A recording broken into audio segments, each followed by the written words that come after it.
누군가에게 습격받는 소녀.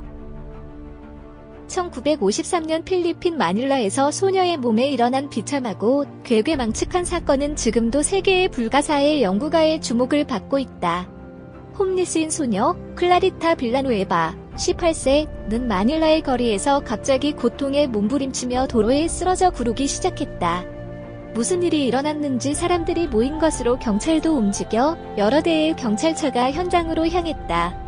고통의 표정으로 몸부림치고 있는 소녀였지만 잘 보면 팔이나 목에 긁힘이나 씹은 자국이 있음을 알게 된다.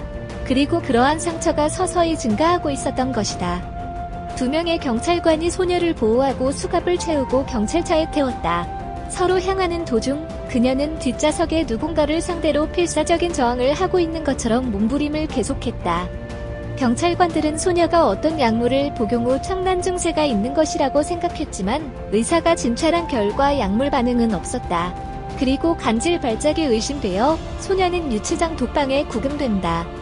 그러나 이 독방 안에서도 소녀는 누군가가 자신을 덮쳐왔다고 호소한 것이다. 그녀의 말로는 그 존재는 남자 같고 크게 늘어진 눈을 가지고 공중에 떠있어 보인다고 한다. 그리고 여기에서도 소녀는 습격당하고 독방에서 뒹굴게 된다. 소녀의 몸에 다시 고통스러운 긁힘이나 씹는 흔적이 남아갔지만 자신의 손이나 입이 닿지 않는 곳에도 남아있기 때문에 자해로 생각할 수는 없었다. 경찰은 소녀를 재판소로 데려갔지만 거기서 또 소녀는 누군가에게 습격당한다.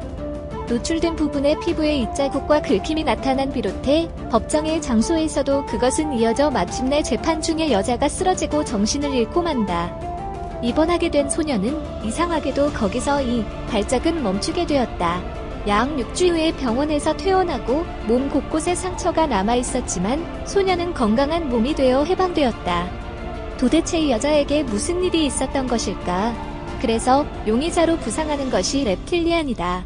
인간의 시야에 보이지 않는 모습이 될 수 있는 랩틸리안은 바로 투명 인간으로 변해 인간을 습격하는 것이다.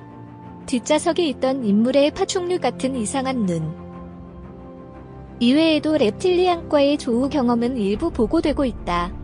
예를 들어 1980년대 후반에 펜실베니아주 피츠버그에 출장 중에 일어난 남성의 케이스이다. 증인 진술서에 따르면 어느 날 아침 차를 운전하고 있던 남성은 적신호로 차를 세웠다. 그러자 검은 리무진이 옆에 와서 멈춘 것이다. 남성은 뒷좌석에 창문이 활짝 있는 것을 알고 차 내에 있는 두 인물의 모습을 보았다. 신호등이 녹색이 되고 리무진은 천천히 전진했다. 그러자 더 선명하게 리무진의 뒷좌석이 보이게 되었다. 한 명은 선글라스를 끼고 짙은색 양복을 입고 있고 창백한 피부를 했다. 그리고 조용히 선글라스를 벗었는데 그 눈은 파충류의 것과 같은 지금까지 본 것 중 가장 이상한 눈이었다고 남성은 증언하고 있다. 신호등이 녹색이 되자 남성은 엑셀을 밟았다. 잠시 후 백미러로 리무진을 찾았지만 이상하게 리무진은 어디에도 보이지 않았던 것이다. 차량이 어디로 사라졌는가는 수수께끼지만 파충류계의 생물이 비밀의 입구에서 액세스할 수 있다는 지하시설로 사라졌을 가능성이 있다. 수수께끼의 천둥 현상. UFO 잡지 UFO 리뷰에 게재된 손싱어의 기사에 따르면 코네티컷의 많은 주민들은 깊은 지하에서 이상한 천둥 현상이 들렸다고 주장하고 있다. 그리고 이 보고서는 1700년대 초반으로 거슬러 올라간다는 것이다. 지하에서 울려 퍼지는 이 소음의 대부분은 마녀가 한번 모였다는 전설의 장소인 케브일 주변에서 더 강해지고 있다고 한다. 많은 연구자들은 이 지역 주변의 동굴과 지하 안신처에는 그런 파충류 종류의 생물이 서식하고 있을 가능성이 있다고 지적한다.